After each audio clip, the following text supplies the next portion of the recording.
So, welcome to this transmission. I call it a transmission because it's not a podcast and it's not necessarily a YouTube video. This is a recording and it's deliberately audio. I am attempting to mask my identity in the sense that Superman does. Or perhaps slightly better than Superman. I'm here with my wife, who we shall call V, and I am M. And you can have hours of fun attempting to guess our names. Of course, you may recognise our voices if you know us personally, but the probability of that, since there's 7 billion people on the planet, is relatively low. We wanted to be anonymous because we wanted to be able to talk about anything. That doesn't mean we're going to talk about things we're necessarily embarrassed about. In fact, probably most of the time, I don't think we will. But I think anonymity is a key part of being able to fully express yourself. So that's from me. I'll hand you over to V. I've got a feeling I might actually slip up with that.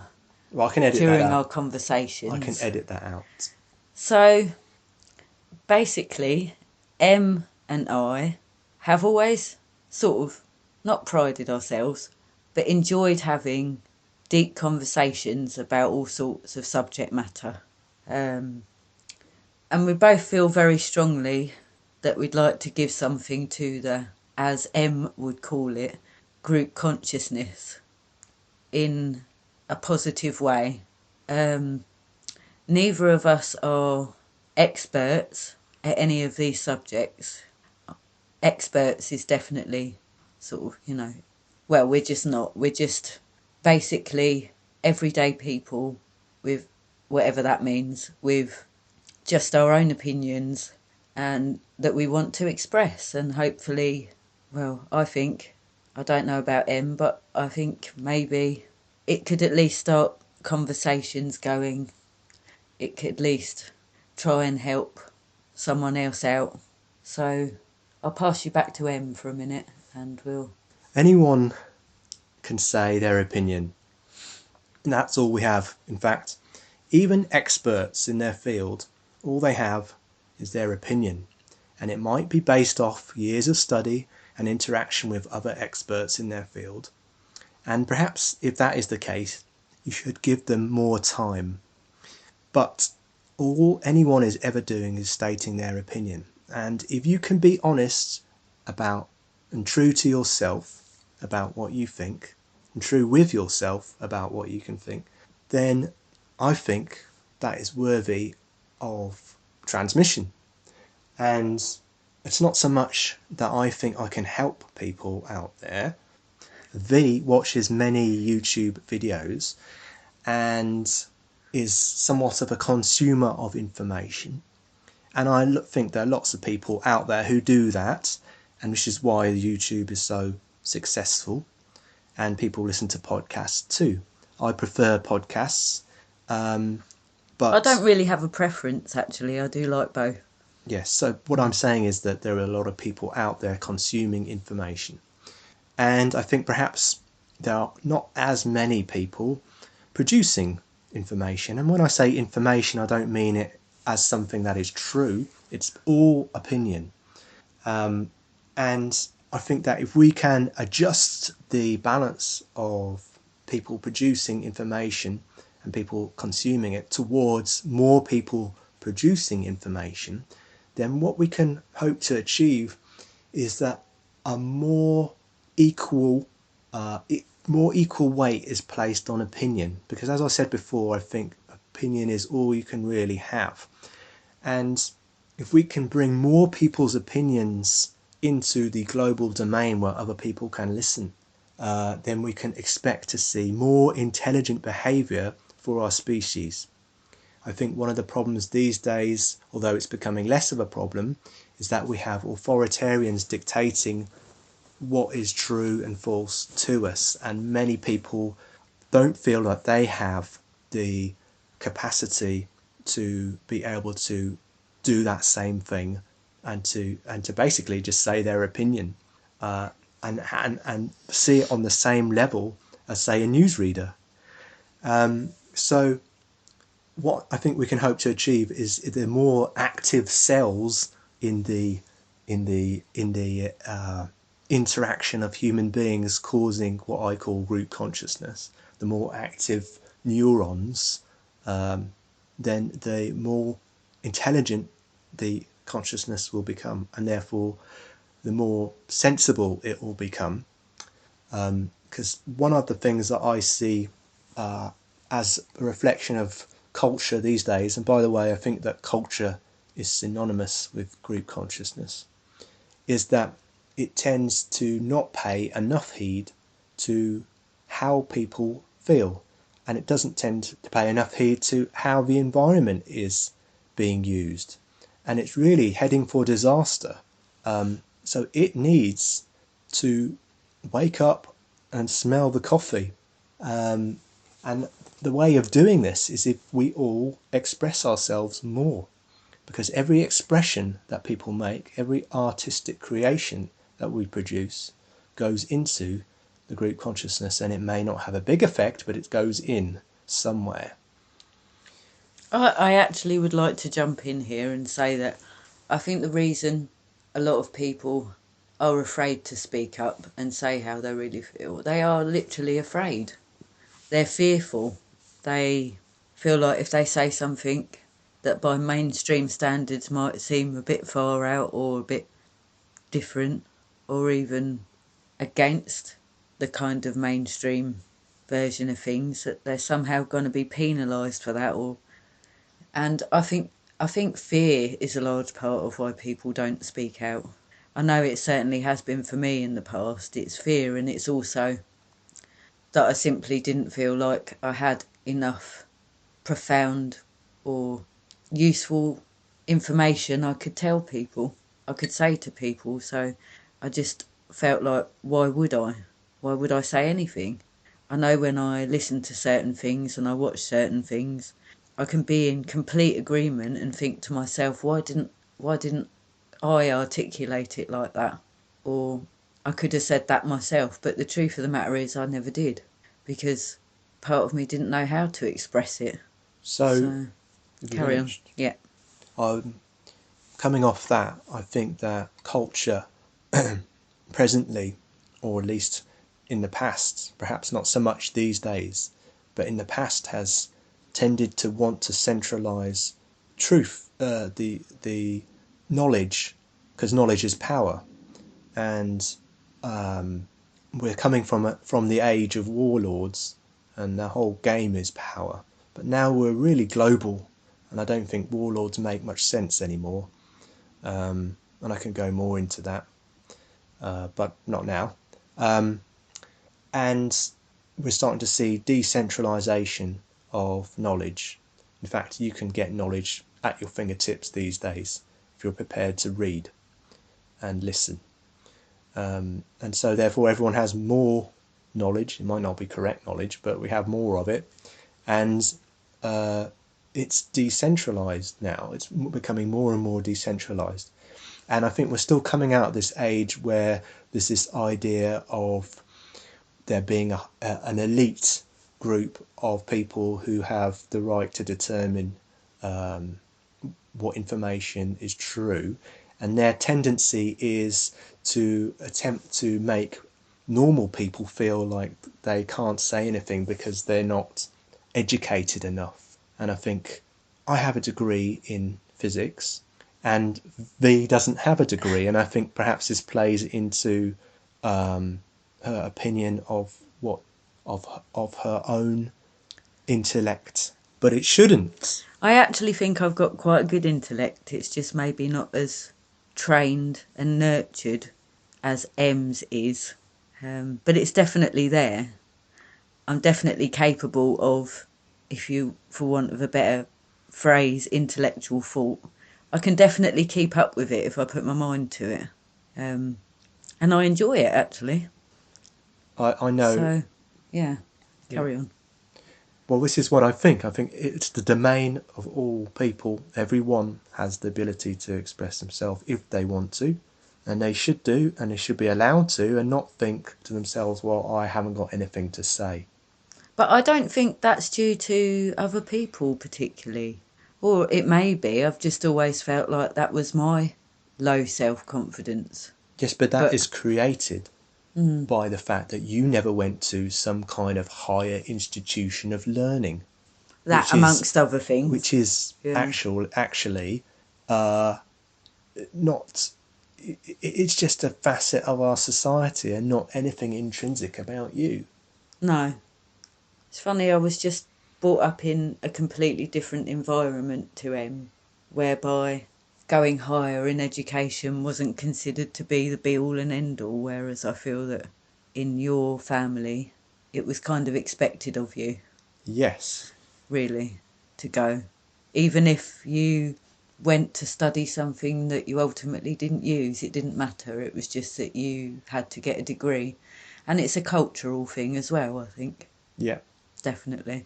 But what is education if not just simply indoctrination? Exactly.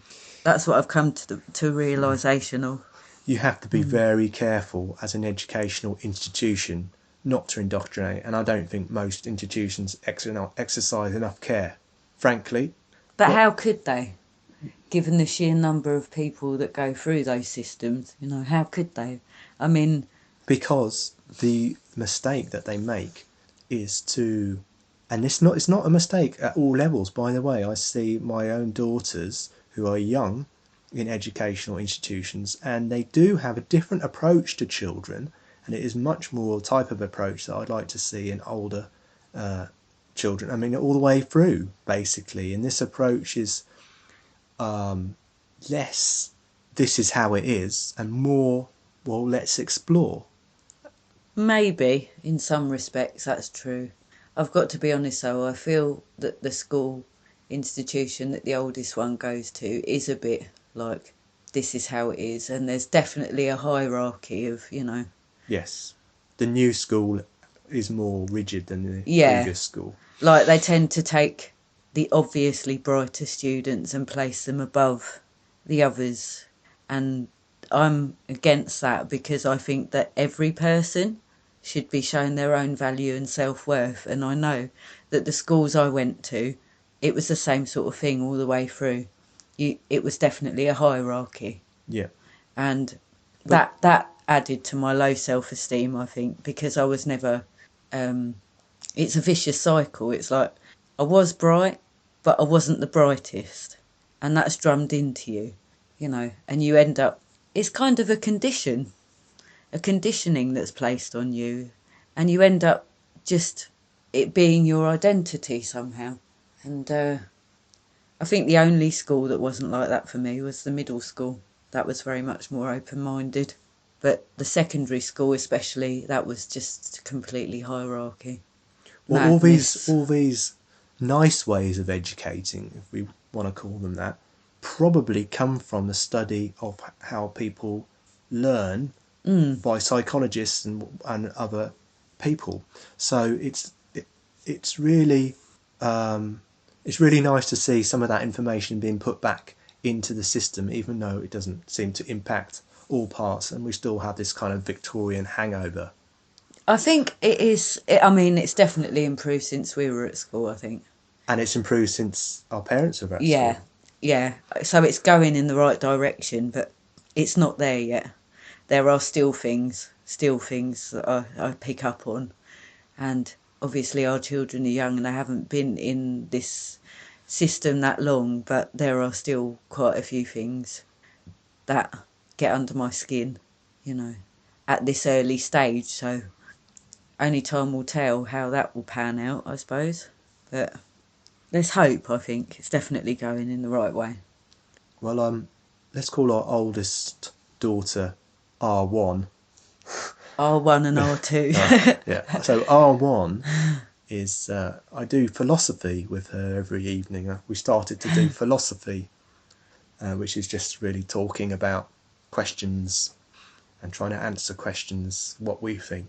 And so I do attempt to sort of counteract the institutionalization as much as I can. And I think she has the idea that only me and her can talk about it, but I've told her several times that she can talk about it with V as well. So hopefully that will rub off. So I guess we're into now the topic of education. Do we want to explore this, or do we want to move on? I don't really feel like I particularly want to explore it. I don't want it to end up being some kind of gripe-fueled Yes. conversation about the education system, because I'm sure that everyone can associate with the kind of moans and, about such topics. And Yes. I don't ultimately think it gets us anywhere just to do that. Yes, I agree. So we won't go into that topic. We can move on. I would just like to say any kind of system is always going to fall short, and that what we are is living beings, and we don't tend to follow exact systems, and therefore the more you try to systemize something, the further you get away from something natural, and therefore, as you'd expect, when you say education system, because it's got the word system on the end. Yes, but I kind of think like there are so many people, so many pupils going through that. How else could it be other than to have a system that ultimately falls short of everyone's needs? It would take something, wouldn't it? It would take something massive to do it differently to that. Yes, I think the reason for this, though, is that because we're putting our children into the hands of a small number of individuals, whereas what we should be doing is using a much larger pool of individuals, i.e. us, and, having children interact with not just their parents, but other parents and other parents and other parents, and learning things all over the place, and grandparents and aunties and uncles. And this is kind of the more natural way it would have been done. It's just because we have so many people living in the country or on the planet that we have to think of ways to actually, herd these beasts. and they have to go somewhere whilst we actually go and earn our pennies. It's all a bit warped, really, isn't it? Yes, and then we have to pay the system to look after them. So really, I mean, you can bring this now. We can bring it back into capitalism and the way everything money runs everything, if you like. That's depressing. I mean, yes, it's depressing, but we need to sort of wade through these topics. Maybe we'll come up with something inspirational. Yeah. And also, this is something that the group consciousness needs to be aware of. People don't like, a lifetime of work just to inevitably cark it. This is not enough for people. They need more than this. And people do try and get more than that. I think a lot of people do go through life sort of thinking that that's their lot, though. Yes, but we have hobbies. Look at people's hobbies. Yeah. It says something about people that the fragments of free time that they have where they don't have to earn money because they've got enough money and they don't need to burn themselves out earning any more. They spend these on things that really interest them, like we're doing now. And these fragments of hobbies and essentially art could be, forming part of the group consciousness as well. Money is very good at organisation. It's weird because it doesn't try and organise anything. It seems to give us ways of self-organising. If something is needed, people will be prepared to pay more money for it, and that motivates people who can produce that thing. If something's not needed, people won't be prepared to pay as much money for it, and that demotivates the people that produce that thing. And so we're all actually serving each other. We're told, I think, in culture that we're independent and we can be independent, which is totally a myth. We're all totally dependent on each other, but we're dependent on each other a lot of the time through the financial system. I pay someone even indirectly to look after my child. I don't pay them directly. I pay them indirectly through the state, but it's different in other countries and there's other ways of doing things. I drive in a car. I didn't build the car myself. Someone was paid to build that. Lots of people were paid to build that. I buy food from the supermarket. Like loads of people are involved with that. I'm dependent on all these people doing the things that they're supposed to be doing, and they're motivated by the amount that they're getting paid to do it. And we all come together into this sort of harmony of the financial system. And so therefore, if you can call it harmony. it serves the purpose of supplying the needs of people, and there's a lot of people on the planet. And we do have a lot of needs because there's a lot of people. And some people have a lot more than they need, which I think is now bringing us to minimalism. So unless you want to Yeah, say something about what I just said. not really. No? Okay. The Well, financial system is not something I enjoy talking about a whole lot. we know we enjoy talking about minimalism. Yeah, that's something that I've been extremely inspired by in the last few years. I actually feel like it's been quite a spiritual journey in and of itself for me, realising how unimportant most of the stuff around us is, the physical stuff, and how little we actually need to live, to be okay. I find it actually quite humbling, really.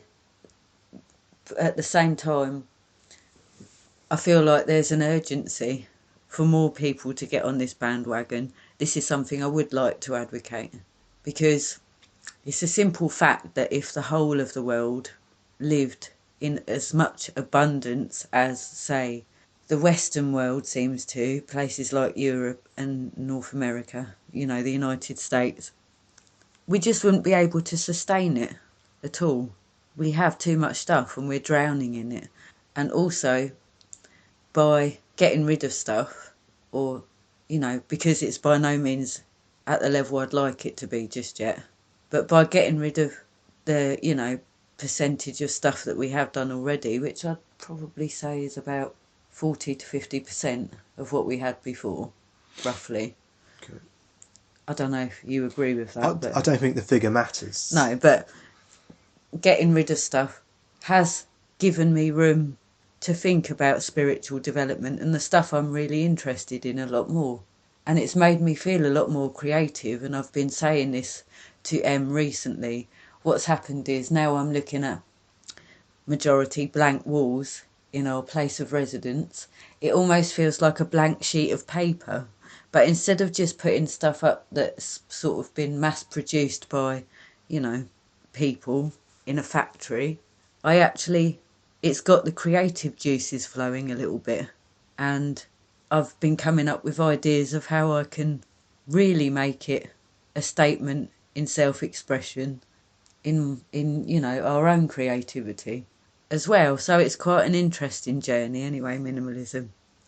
So I think it's probably a good couple of years now since I first came across this concept and started studying it, and I was completely inspired by it, and long may it last, really. I hope it continues to get less and less stuff, material stuff, in fact. It's very liberating. Don't know how you feel. I agree. I think it is very liberating. It's strange, actually. Yeah. There's something deep in the psyche that doesn't want to have lots of possessions. I think it's to do with our desire to move. If you have lots of possessions, then you're sort of tied to them and you can't move. But moving is part, I think, of our humanity. I think we're naturally nomadic, and therefore possessions, overwhelming numbers of possessions, don't fit into that part of our psyche. They fit into the part of the psyche which says, oh, I want something more. I want to make sure that I'm safe. I want to make sure that I'm secure, because the more I have, the more security I can have. That part of the psyche they do fit into. But when you turn around and look at the number of things you've accumulated, then you think, oh my gosh, have I accumulated this much? Surely I don't need this much. Surely it's too much. What am I going to do with all this stuff? When I come to move house, it's a complete nightmare. Well, I'd like to point out that that's part of the reason that the minimalism ball got rolling was the fact that Em and I moved. I've just worked it out 8 times in a matter of about 5 years, and each time we moved, it was a slog, and it was a pain in the arse, to be honest, moving all this stuff. every We time. threw out loads every time. And we seem to just still have, an abundance of stuff. Some of which, on the last move we did, ended up in a garage and hasn't been moved from there like 4 years later, 4 years down the line now. And it's absolutely ridiculous. So, that proves it, really. And another reason that I'm really an advocate for minimalism is having 2 young children. They tend to come with rather a lot of baggage, and they accumulate a lot of stuff very quickly. They don't come with it. They do. I'm sure they do. It just appears. When the children appear, so does the stuff. An abundance of stuff. Yeah, but they were given that stuff. Yeah. Most of what they out have... with nothing. Most of what they have, Em and I haven't actually bought. I know it sounds really stingy, but, if I look at all the stuff they have got, a lot of it's been bought for them by other people as well, because that's cultural. That, Let's think about this, though.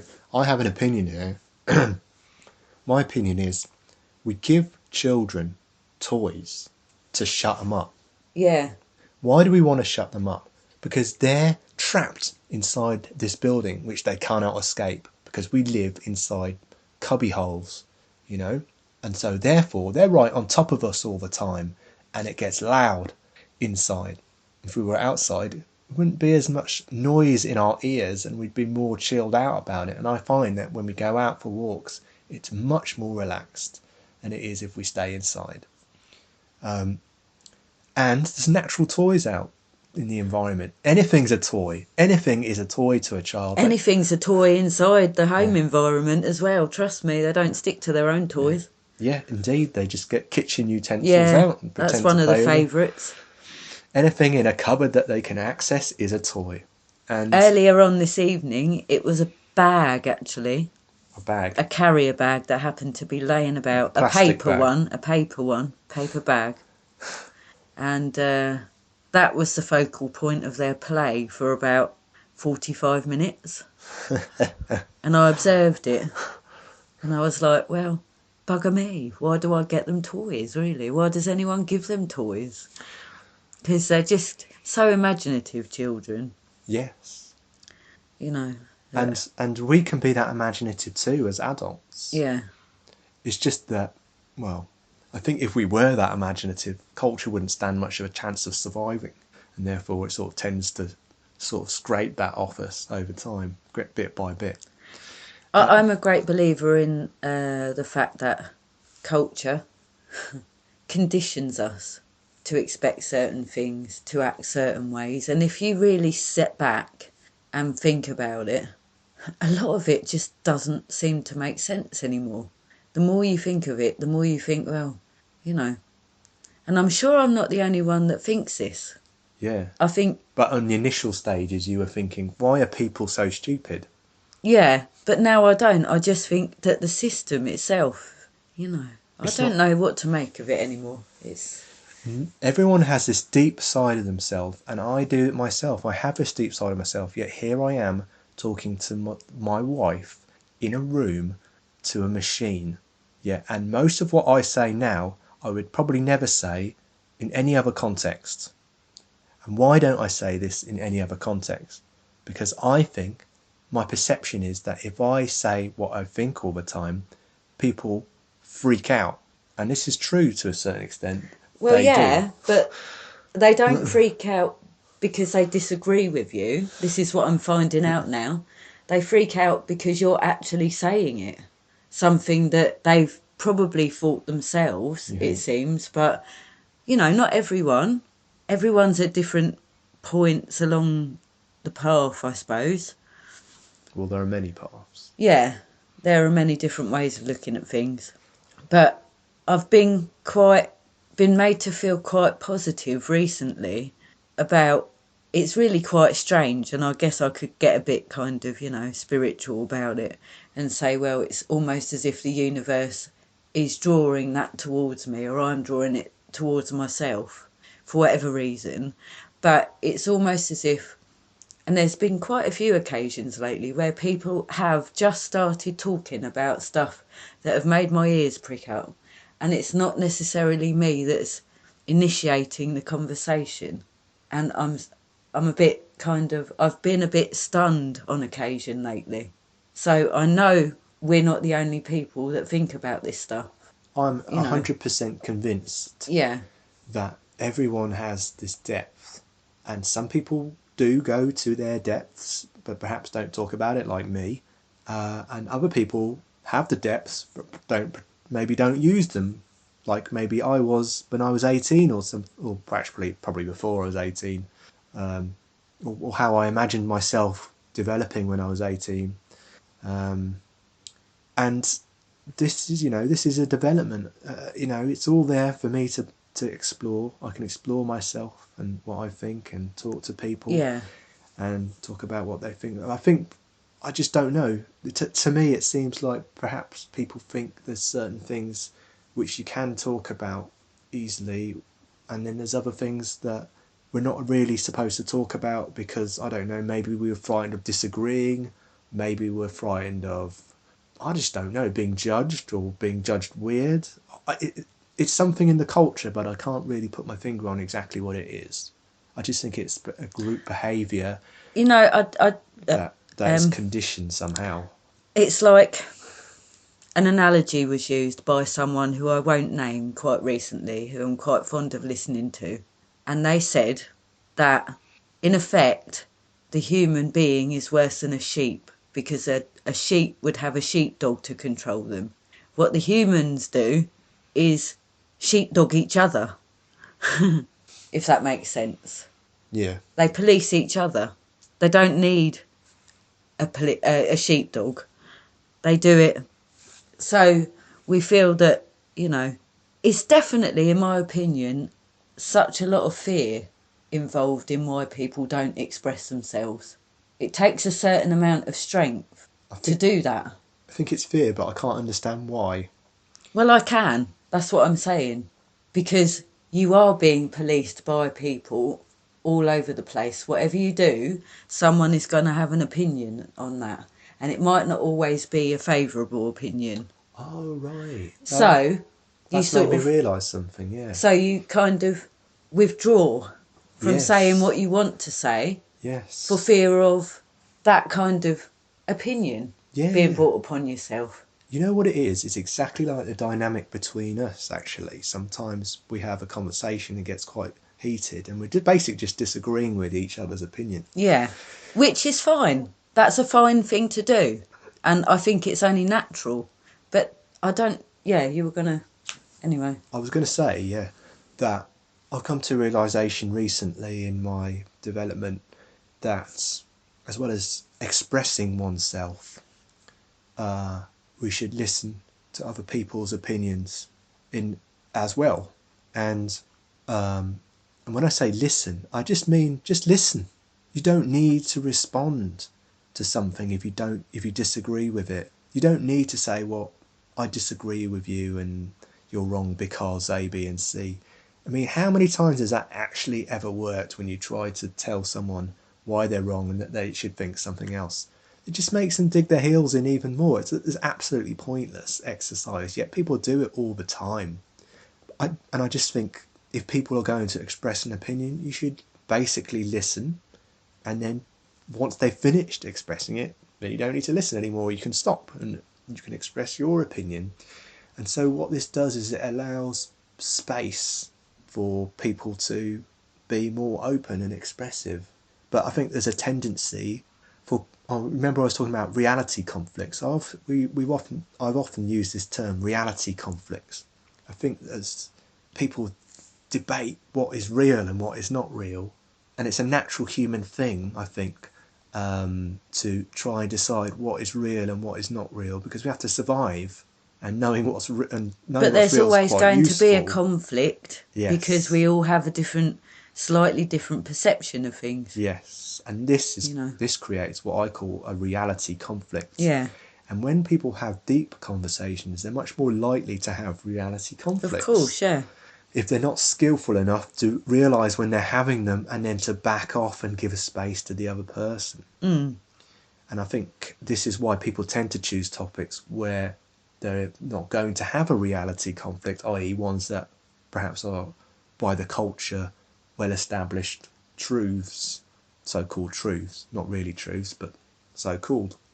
So we can talk about football, or we can talk about the weather, or we can talk about, our children and what they're doing, and there's certain things we can talk about that don't tend to have reality conflict.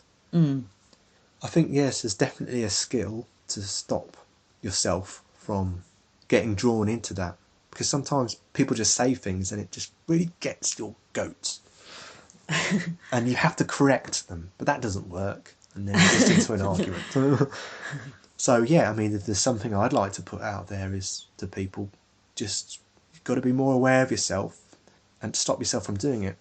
I've actually got a few different techniques. I think all the time we're battering someone else, that's time that we could have spent perfecting our own, perspectives, as it were. And I've started to think that it's a waste of time to do that, because it's just about accepting the fact that you're not always going to agree, and that's that. And that's fine. It really is fine. And we shouldn't you know what, a lot become of the time, unfriendly with people and just a bit more respect is needed, I think. A lot of the time you're both right as well. Yeah. You're just maybe saying the same thing but in a different way, or if you're not... we tend to do that, don't we, quite often? We do. We just come in at it from a slightly different angle, and that's all it takes to set us off, and then you're wrong, I'm right. And then we come to the realisation that actually we're both talking about the same thing, ultimately. Yeah, that doesn't always happen. No, but very often it does. Yeah, it does happen quite often like that. And sometimes we have a genuine disagreement, and no matter how much we try and think about the way we're expressing it, it is genuinely that we think different things. And that those things are harder to deal with. They keep coming back. But sometimes we're both right in those respects, where we genuinely have a disagreement. I think, actually, I'm going to just try and think about it from both points of view. What's the way we can resolve these 2 points of view? Because if you're going to have a disagreement and someone really believes what they're saying and the other person really believes what they're saying, the chances are there's an element of truth in both opinions. Exactly. And so how are you going to think about resolving this? And who's going to offer the olive branch of resolution? And, how are you going to come to a compromise and build together into something, perhaps even more astonishing than what you actually thought on your own? Yeah, see, this is the kind of premise of something that I've become acquainted with lately called theosophy. And it's the idea that there are many different systems and ways of looking at things in the world. And rather than saying, well, that's rubbish, that's not true, it's the kind of opinion that maybe there's some truth in all of it. And that's the kind of higher consciousness that we want to try and grasp. Because otherwise, we're just going to be battling each other, personally, individually, globally, whichever way you do it. And so if you can look at someone else's opinion and go, okay, what is the bit of truth there? What is the thing that they're seeing that I'm not? How can, that is the basic premise, I think, of theosophy. And it's just about acceptance and saying there's some truth in all of it.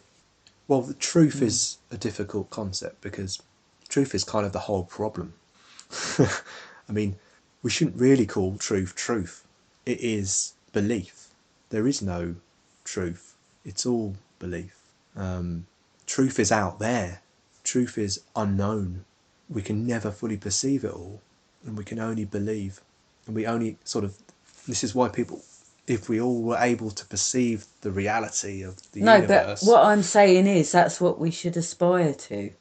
And that would cut out a lot of this sort of stuff here, and it would push the human race up. That's what I'm saying. I don't understand what you're saying. What should we aspire to?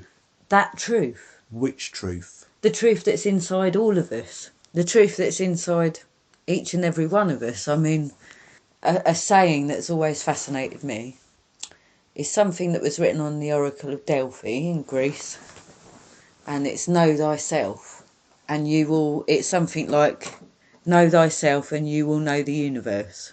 And I think that's true. And my point is that kind of higher awareness and consciousness is in everyone. And I think the way to reach that, actually, is by accepting, by being more accepting and less judgmental and, you know, nasty to people. And by accepting, we don't actually just mean... I don't mean laying down and taking someone Yes. else's shit. I mean accepting of other people's viewpoints in the world and saying, okay, I accept that you have that view. I can't meet you on it. My view is something else, but I accept it and I respect it for what it is. But that's not what we tend to do. And, you know, that's, I think, a way, the only way really to push the human species onwards and upwards, as it were.